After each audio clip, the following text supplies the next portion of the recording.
exclusively on ESPN Plus. UFC 313, Saturday. Reigning light heavyweight champion Alex Pereira defends his title against number one contender Magomed Ankalaev, and an explosive lightweight bout between Justin Gaethje and Rafael Pazzi. UFC 313, Saturday at 10 p.m. Eastern. Buy it on ESPNplus.com/PPV. Hey, Fidelity. What's it cost to invest with the Fidelity app? Start with as little as $1 with no account fees or trade commissions on U.S. stocks and ETFs. That's music to my ears. I can only talk. Investing involves risk, including risk of loss. Zero account fees apply to retail brokerage accounts only. Sell order assessment fee not included. A limited number of ETFs are subject to a transaction-based service fee of $100. See full list at fidelity.com/commissions. Fidelity Brokerage Services, LLC, member NYSE, SIPC.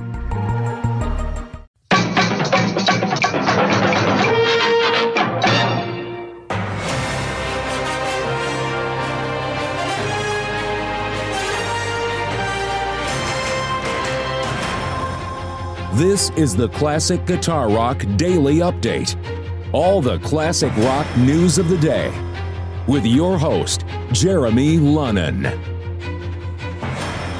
Hey, how you doing? It's Jeremy. Let's do an update. By the way, Classic Guitar Rock Radio 24/7.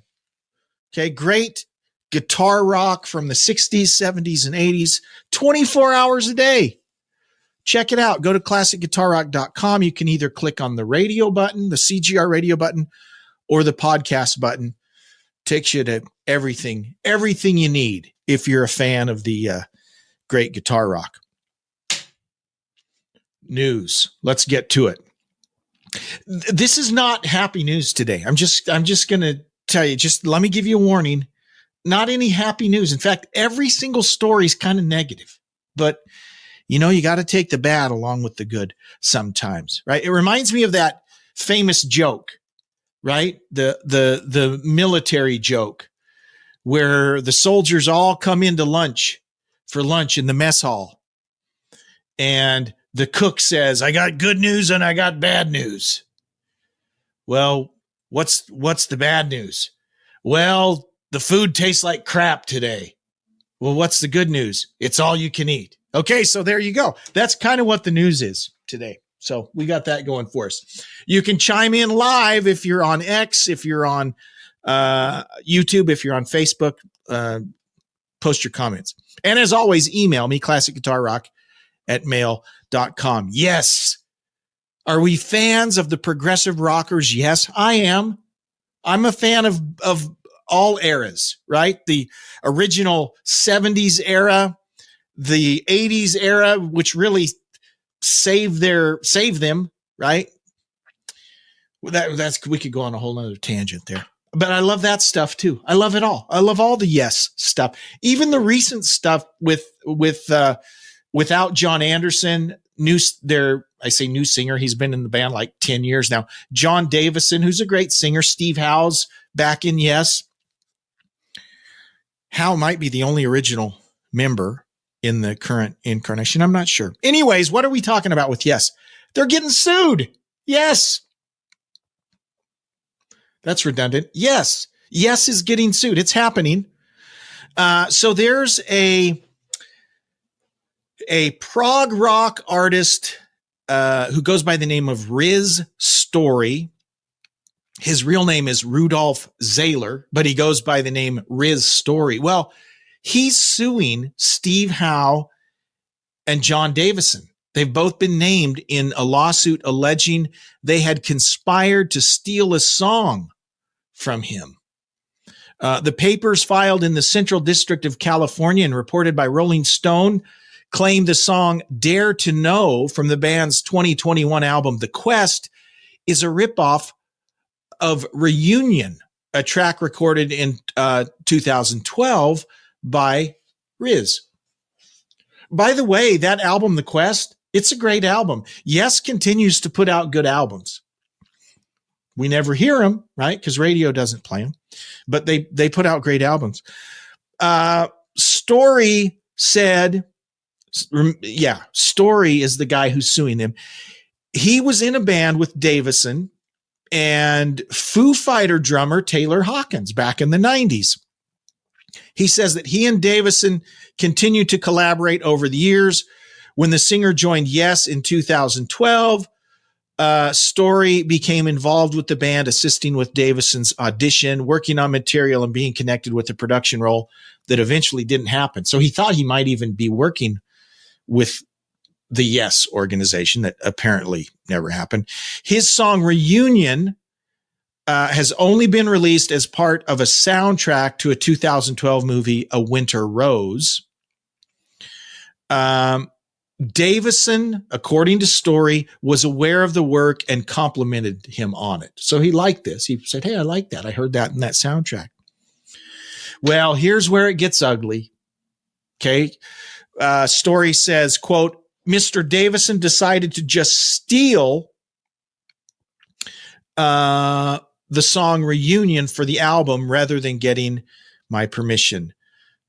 Noting that Davison and Howe decided to add lyrics to the music, affix the name Dare to Know to the song, and attribute sole songwriting credit to Steve Howe. So, according to Story, they basically stole the music and then just added lyrics to it. Remember the whole deal with Joe Satriani and what's their names? Was it Coldplay?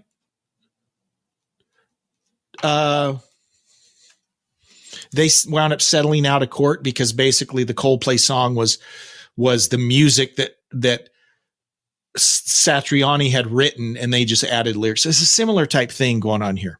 And I would bet that if there's merit to this, we'll see some type of out of court settlement to just make it all go away. That's probably what's going to happen.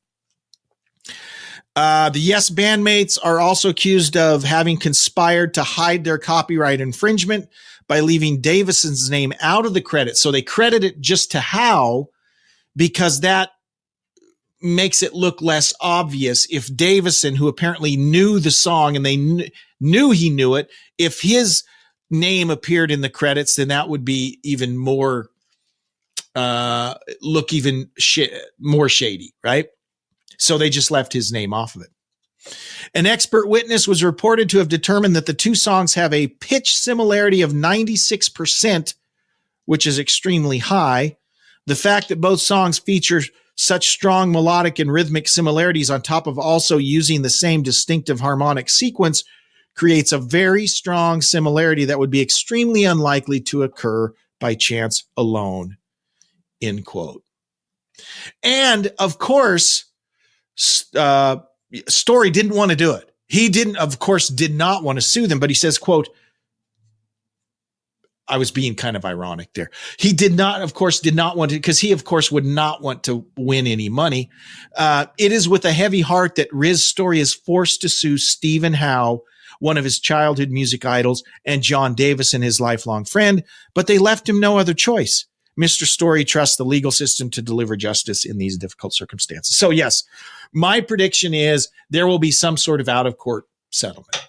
96% pitch similarity. I'm not exactly sure what that means, but there's a similar, anytime there's a lawsuit about someone stealing someone's song, they always have some expert come in. They analyze the melody. They analyze whether they're comparing music or lyrics or whatever, they do that sort of thing. So stay tuned to see how this plays out. Carl, thank you for checking in. Carl's in Germany. Thank you for joining us today. We're going to be talking about my favorite guitarist who happens to be from Germany in just a sec, Carl. All right. In fact, we're going to talk about it right now. Michael Schenker. Have you guys followed this back and forth? It's been going on for years between Michael and Rudolph. Rudolph, of course, in the Scorpions. Michael started out in the Scorpions. And just let me say right now, for your great guitar listening pleasure, no one's better than Schenker. Seriously, he's my favorite guitarist, but also a little cuckoo. I mean, I got to be honest, a little cuckoo, but phenomenal guitar player. Still just an incredible guitar player, very underrated. In my mind, one of the greatest ever. Just such a talent.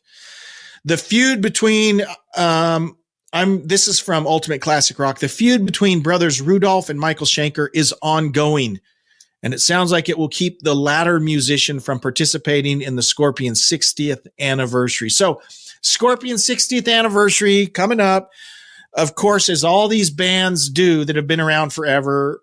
You know, Judas Priest did their 50th. You know, all these bands will do these big anniversaries.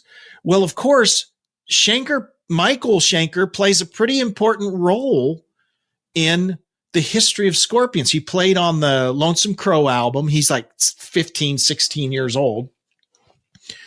He was let's be honest, Rudolph, he's a rhythm guitar, nothing against rhythm guitarists. He is nowhere near the guitarist Michael is. You know, when Michael left, they have to bring in other, you know, really good guitarists because that's just not Rudolph. Rudolph plays rhythm. And then they'll have, you know, Matthias, who's a great guitar player, Uli John Roth before Matthias, another great guitar player that all come in to kind of play that role that Michael played. Michael came back for a while, did the Love Drive album, has done a few tours with them. So his history intertwined with Scorpions. It would be great if he could be part of this big 60th anniversary. It's not going to happen. Not going to happen. When he was asked about it, this anniversary celebration, by the way, slated to happen in July in 2025 in Hanover, which is the hometown of Rudolph and Michael.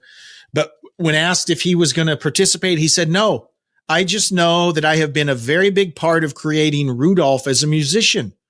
I don't think without me, he would have been there. And maybe the other way around the same way, saying he probably wouldn't be what he was without Rudolph either. He's acknowledging that.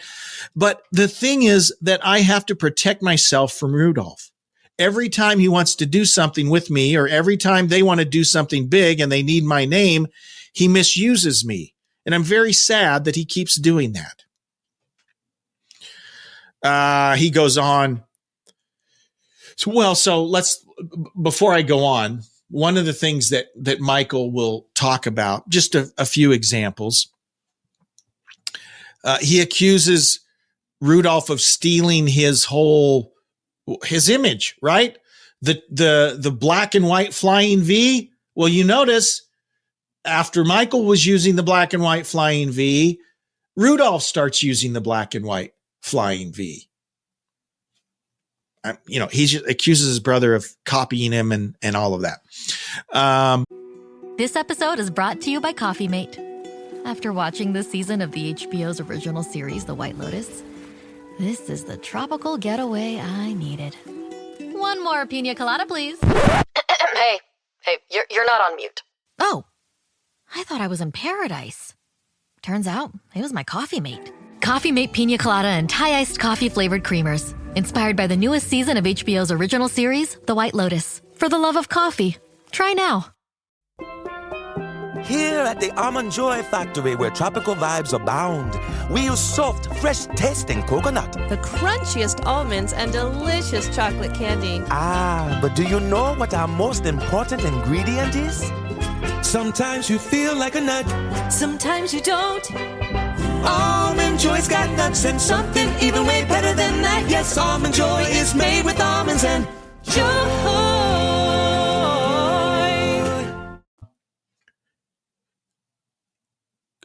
Michael accuses his older brother of copying his sound and image. He says, Rudolph is 7 years older than me. He's a bully.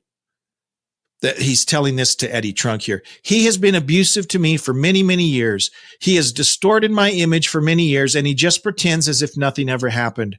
I guess because I asked other people, hey, how does your older brother treat you? And they say, oh, exactly the same. So I think it's just the thing they do. So he's just saying older brothers are jerks, apparently. My older brother's not a jerk. I don't think I'm a jerk to my younger brother. There's three of us. They think they own you. They can do with you whatever they want. I'm 7 years younger. That's just my little brother. Nobody, blah, blah, blah, blah, blah. I have no idea, he continues.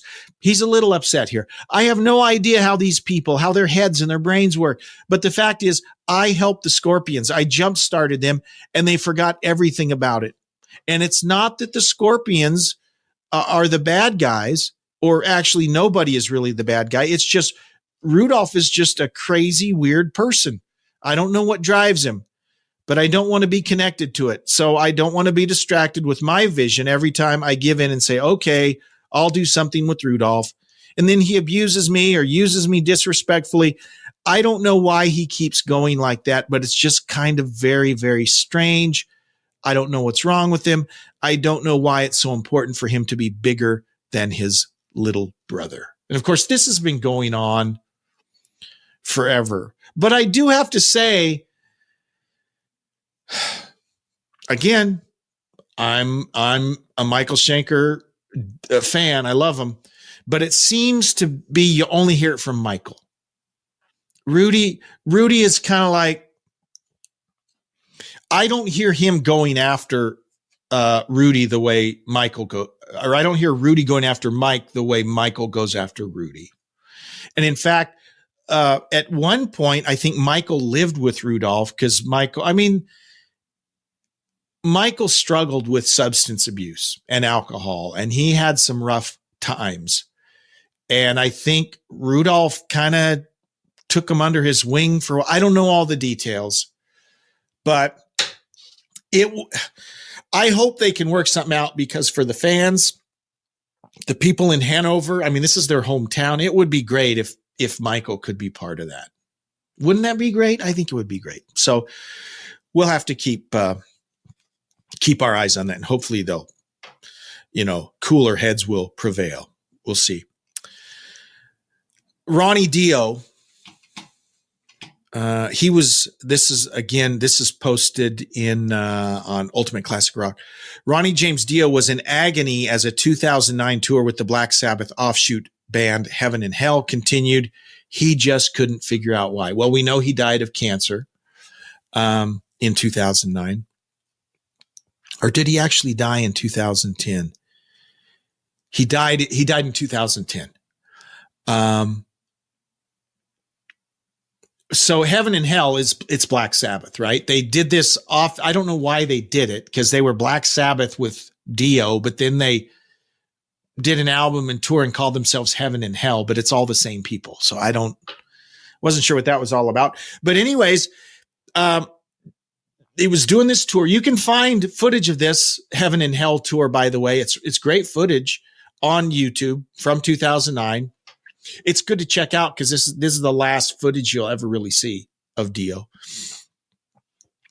But during that tour, he just was not feeling good. He was in agony. Something's wrong. His wife, Wendy, and Dio had already visited a Beverly Hills specialist where he complained about chronic indigestion. Wendy says they tested him for his heart, made him run around and did all these tests. And ultimately he went to other doctors. They did a blood test, eventually was diagnosed with cancer. The doctor there said there's nothing it was too late. By the time they realized what it was too late. And I'm saying this as a man, right?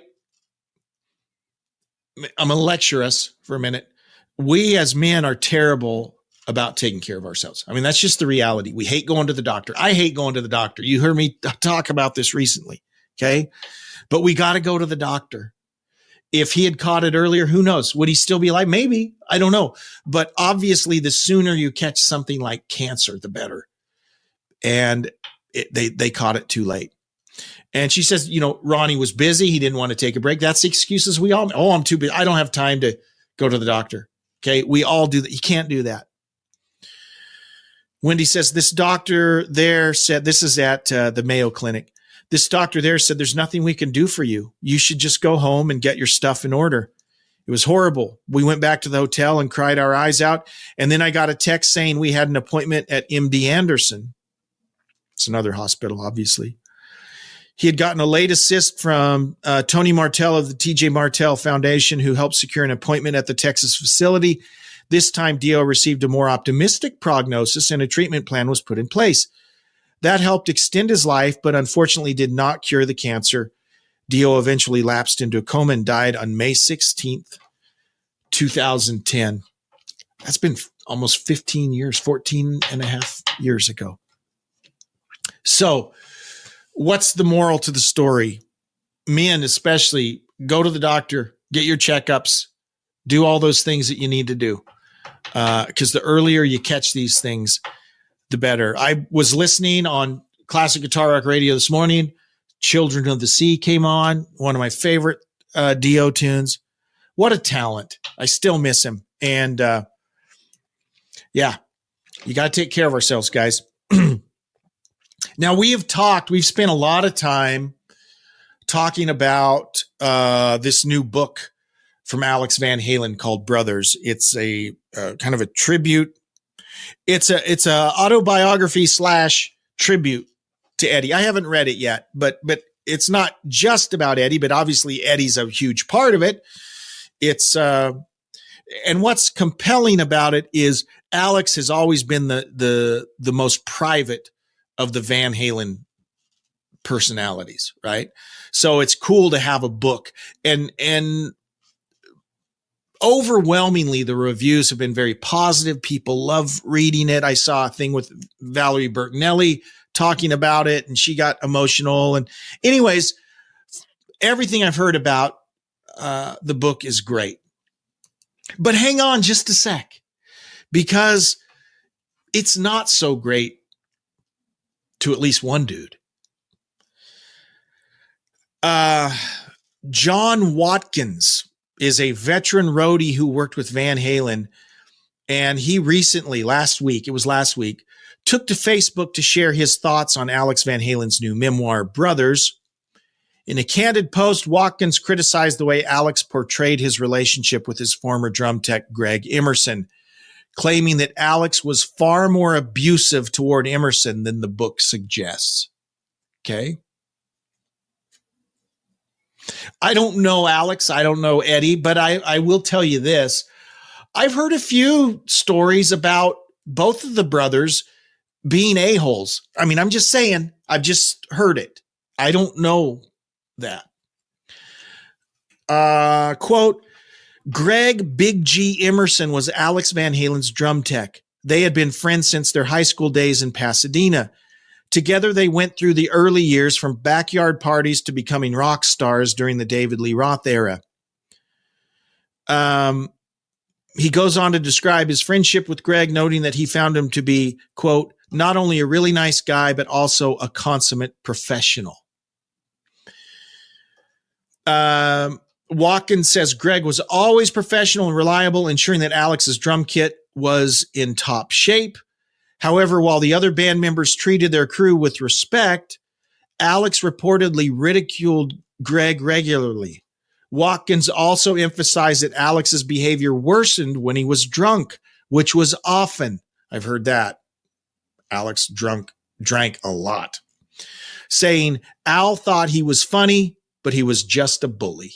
End quote. It goes on. Al's behavior was visible to the crew, and they would wonder, these guys used to be friends, right?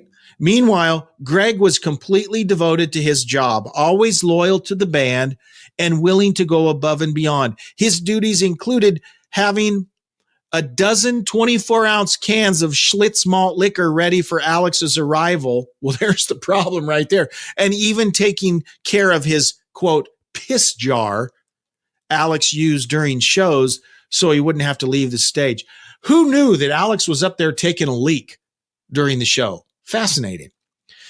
As the years passed, Watkins said Alex's behavior toward Greg became more abusive. Quote, Greg became the personal whipping boy for Alex. Despite this, Greg remained the consummate professional, enduring the mistreatment. Some nights, Greg would return to the bus looking like a scared puppy who had been kicked and terrorized.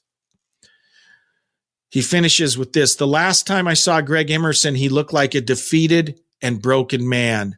This was after he was fired at some point. It doesn't go into details.